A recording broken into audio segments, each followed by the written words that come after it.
But as soon as you give that name, her humanity shifts and changes, right? And then the other thing that comes to mind is name calling, because you have to name it, and you give them a bad name so that everybody agrees that's what they are. And the minute you give them a name, right, naming something is a form of taxidermy. It takes away, it's like a cookie cutter.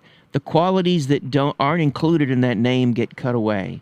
Right. So they can become just a thing, right? Like one of the things that I heard about the woman who was shot was she was a domestic terrorist. So as soon as you give that name, her humanity shifts and changes, right? If someone is a domestic terrorist, and by that's very nature, if you say, if you said somebody was, was a, that is a horrible human being. It is someone who is, has terrorist in the name. It's interesting because I think that probably the British would have referred to the Americans who were revolting against them in the Revolution. They were terrorists.